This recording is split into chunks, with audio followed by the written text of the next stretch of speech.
Vince Lombardi had a plan. He always had a plan. That was the thing about Lombardi that separated him from the other coaches of his era. Not the intensity. Though the intensity was real and documented and occasionally terrifying to the people who encountered it in small rooms.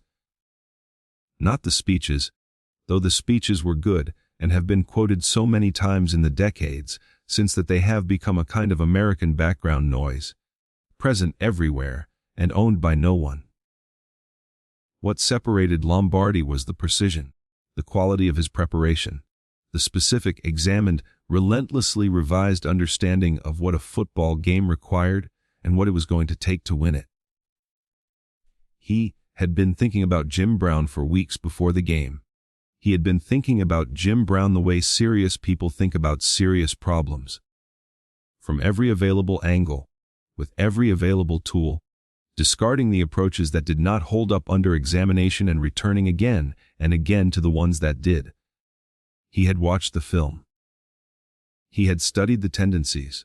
He had sat in rooms with his defensive coaches and drawn diagrams and erased them and drawn different diagrams and argued about the ones that remained until what was left on the whiteboard was the product of as much collective football intelligence as the Green Bay Packers organization could bring to bear on a single problem. The problem was Jim Brown. The plan was ready. It was as good as any plan he had ever constructed for any opponent in his career. He believed this. His coaches believed this. The players, who had been briefed on their assignments, believed this, or at least believed it enough to walk onto the field with the particular confidence that good preparation produces. The confidence not of certainty, but of having done everything that could be done, and being willing to see what that was worth. What it was worth, on the afternoon the game was played, was something that Vince Lombardi would spend the rest of his coaching career thinking about. Not with bitterness.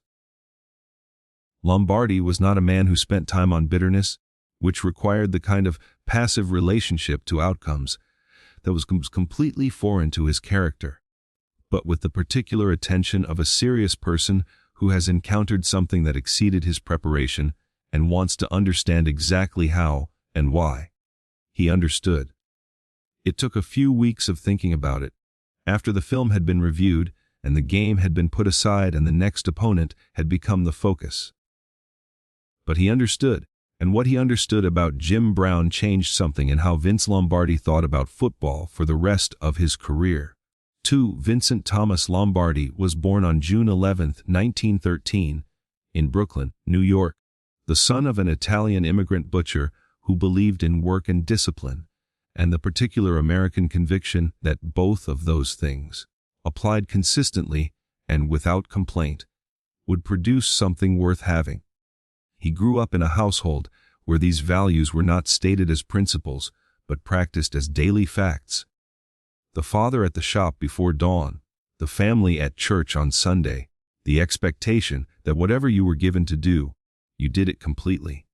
He played football at Fordham University, where he was part of a group of offensive linemen known as the 7 Blocks of Granite, a name that captured something essential about how Lombardi understood his role on the field and, eventually, his role everywhere else.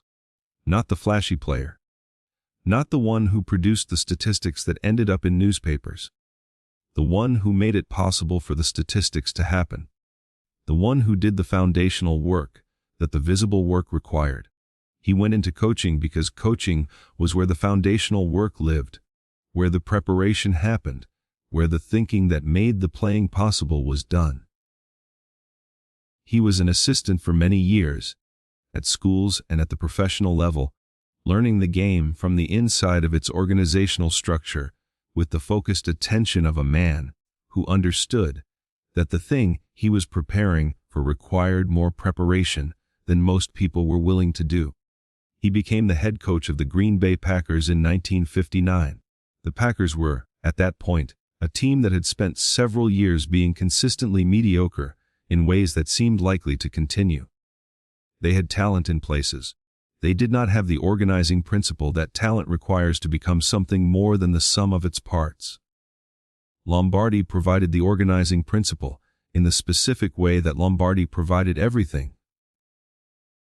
Completely, loudly, without ambiguity, and with the absolute conviction of a man who had spent decades thinking about what winning required and had arrived at conclusions he was not going to revisit simply because someone found them uncomfortable. The Packers won the NFL championship in 1961, and again in 1962, and again in 1965, and again in 1966, and again in 1967, 5 championships in 9 seasons. The dynasty that Lombardi built in Green Bay is one of the most studied and most celebrated in the history of professional sports. Studied for its tactical innovations, for the cultural infrastructure that Lombardi constructed around the football, for the specific way that he transformed a group of talented individuals into something that operated with a collective intelligence and a collective will that exceeded what any individual among them could have produced alone.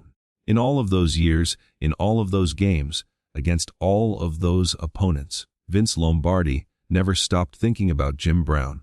2.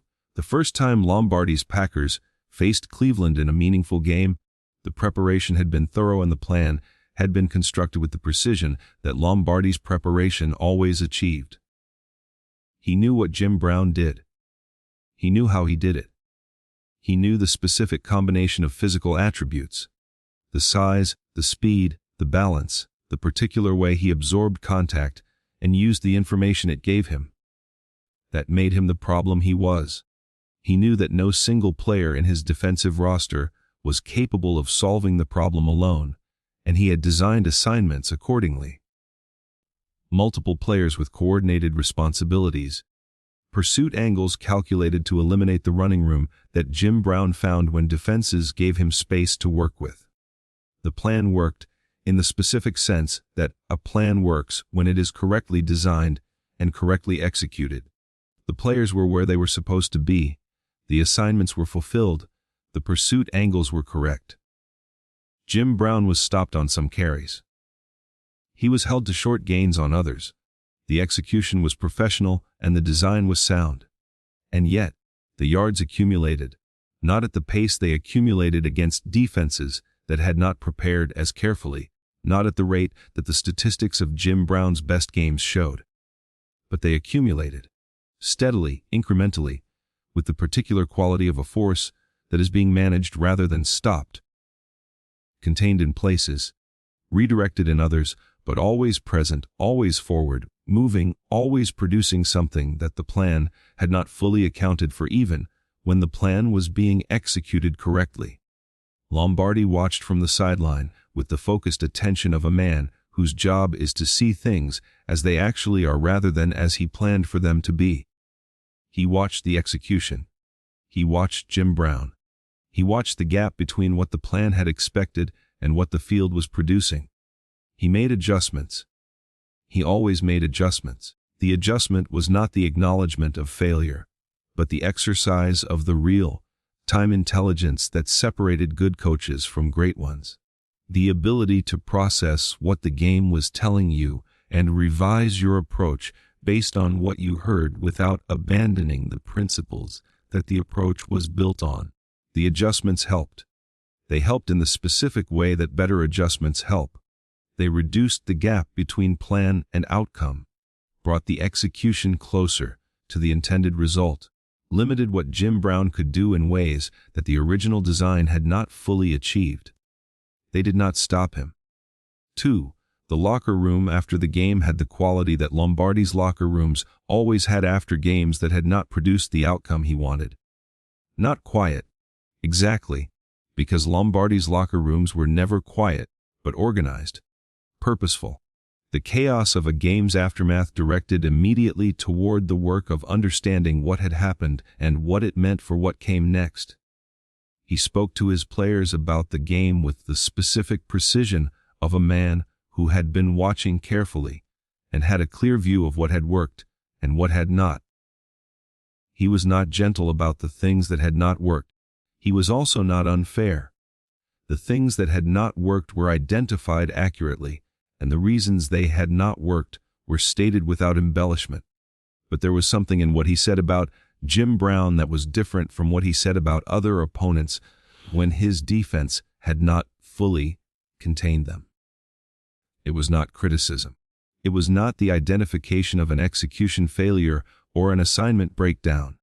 It was something closer to what a serious person says when they have encountered something that exceeded the framework they brought to it, and they are honest enough to say so. He said, "We prepared for everything he does. We did not prepare for what he is."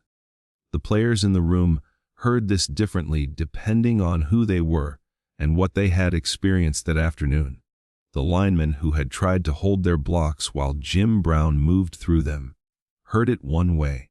The linebackers who had executed their assignments and found that executing the assignment and stopping Jim Brown were two different things heard it another way. The defensive backs who had been the last line of containment and had contained what they could heard it in the way that people hear things, when the person saying them has identified something true that they already knew but hadn't found words for. We prepared for everything he does. We did not prepare for what he is. Lombardi spent the following week in the film room with a focus that his assistants found unusual even by his standards. Unusual in its duration, in its specificity, in the particular quality of attention he brought to the footage of Jim Brown running the ball. He was not looking for tendencies he had missed or weaknesses he had not identified or adjustments he had not made. He had made the adjustments. He had identified the tendencies. He had not missed anything that was available to be seen in the film. He was looking for something else. He was looking for the thing that the film showed him every time he watched it, but that the categories of football preparation did not have adequate language to describe. The thing that was visible in every carry, in the way the body moved and the way the contact was received, and the way the forward momentum was sustained through situations where forward momentum should not have been sustainable. He was looking at what Jim Brown actually was, not what he did, what he was. The distinction seems philosophical until you are the coach trying to build a plan to stop it, and you realize that the plan can address what a player does. The routes, the cuts, the reads, the specific physical actions that constitute a running back's performance, but cannot fully address what a player is. What a player is lives underneath the doing. It is the thing that makes the doing possible, and that persists when the specific doing has been schemed against, and the doing has adjusted, and the scheme has adjusted back, and the game has arrived at the place where all the preparation has been exhausted, and what remains is the player himself, unreduced, operating from something the preparation cannot reach. Jim Brown operated from that place on every carry. That was what Lombardi saw in the film. That was what he had been trying to find the language for since the game ended. He found it, eventually, in the specific way that serious people find things when they look long enough, and honestly enough, not in a single insight, but in the accumulated weight of watching until what you are watching becomes clear. He called one of his assistants into the film room and said, "Watch this carry." The assistant watched. Lombardi said, "Now watch what happens when the linebacker hits him." The assistant watched. The linebacker hit Jim Brown. Jim Brown went down. Jim Brown rose. Lombardi said, "He doesn't fight it. He uses it." The assistant nodded. He was not sure he fully understood what he was nodding at. But Lombardi was already rewinding the film, already watching again, already inside the problem with the focused intensity of a man who has found the thing he was looking for and is not going to look away from it now. Toot. Vince Lombardi won 5 NFL championships. He is remembered as the greatest coach in the history of professional football, the man whose name is on the trophy that the Super Bowl champion receives, the figure whose understanding of what a team could be at its best has shaped how the game is thought about and practiced and coached for the decades since his death in 1970. He is not remembered primarily for the things he could not do. That is the nature of legacy. It organizes itself around the achievements, the championships, the moments of excellence that define a career. But the people who knew him well, who worked with him and watched him work, and understood the specific quality of his intelligence and his honesty, said that Vince Lombardi spent more time thinking about Jim Brown than about any other opponent in his career. Not because Jim Brown beat him more than anyone else, because Jim Brown showed him something that the rest of his career's opponents had not shown him, the specific limit of what preparation could address and where the thing that a player actually was began to exceed the reach of any scheme designed to contain it. He respected this, deeply genuinely, with the respect that one serious person extends to another when they have encountered in that other person something that they recognize as operating at the same level of commitment and excellence that they aspire to themselves, but in a different domain and from a different angle. He said once, to a small group of coaches he trusted, that Jim Brown was the only opponent he had ever prepared for where he understood, going into the game, that the best possible preparation was not going to be sufficient, that the game was going to tell him things the film could not tell him, and that some of those things were going to be things he could not adjust to in the course of 60 minutes, and that this was not a failure of preparation, but a fact of the encounter, a fact that he had to hold alongside the preparation and work within rather than pretend away. He said you can prepare for what a man does, you cannot prepare for what a man is, and Jim Brown is something that preparation cannot reach. The coaches in the room were quiet for a moment. This was not the kind of thing Vince Lombardi usually said. He was not a man who acknowledged limits easily or described opponents in terms that suggested the limits of his own craft. He was a man who believed in preparation and execution and the power of a well-organized human effort to overcome most of what the game could put in front of it. But he was also an honest man. And the honesty, in this case, required saying what he had seen. Jim Brown was something that preparation could not reach. The yards kept coming, season after season, against every scheme and every coordinator and every defensive roster that the NFL assembled to address the problem. Against Vince Lombardi's best plan and his best adjustments and his best players executing both with the discipline that his program produced. The yards kept coming because the man producing them was operating from a place that the yards only partially described. The yards were the evidence. The thing producing the evidence was deeper than any scheme could go. Lombardi knew this. He had watched the film long enough and honestly enough to know it. And knowing it, really knowing it, not as an excuse but as a fact about the game and what it could contain and what exceeded its containing, made him, in ways that he would not have predicted when he first sat down in front of the Jim Brown film, a better coach. Not because he found a way to stop Jim Brown. He did not find a way to stop Jim Brown. Nobody did. But because the encounter with something that exceeded his preparation taught him something about preparation itself, about what it was for and what it was not for, and where the line was between the part of the game that thinking could address and the part that a player simply was, and that thinking had to find a way to account for, without pretending it could eliminate. He carried that lesson through the rest of his career. Through the championships and the speeches and the dynasty and everything that made Vince Lombardi the name that ended up on the trophy. Underneath all of it, underneath the 5 championships and the legacy and the words that have been quoted so many times they have become part of the American background, was a film room in Green Bay and a coach watching Jim Brown run and understanding, with the honesty that serious people owe to serious things, that he was watching something his preparation could not reach. He watched it anyway.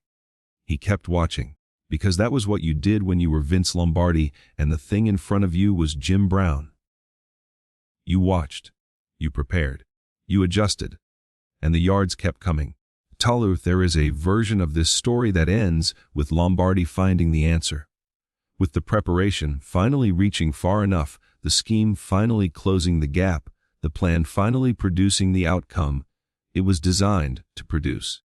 That version is satisfying in the way that stories where intelligence overcomes obstacles are satisfying.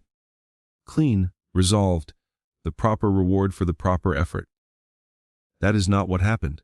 What happened is less satisfying and more true.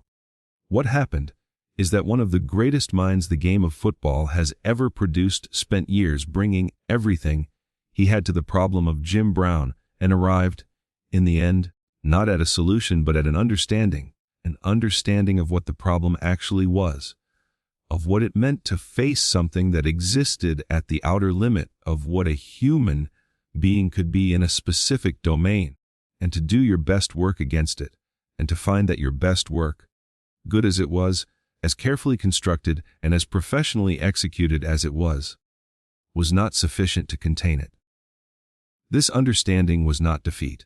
Lombardi did not experience it as defeat. He experienced it as what it was: information. The most important information a serious person can receive. The information about where the limit of their craft actually is, as opposed to where they assumed it was. The limit was Jim Brown. And knowing where the limit was made everything on the near side of it. Every game against every other opponent, every scheme against every other running back, every week of preparation that addressed problems that preparation could actually address, more precise, more honest, more grounded in the reality of what football was and what it could contain, and what, in the specific case of one man from St. Simon's Island who carried the ball 359 times and led the league in rushing 8 times in 9 seasons, it could not. Vince Lombardi prepared for what Jim Brown did. He never fully prepared for what Jim Brown was. Nobody did. The yards kept coming.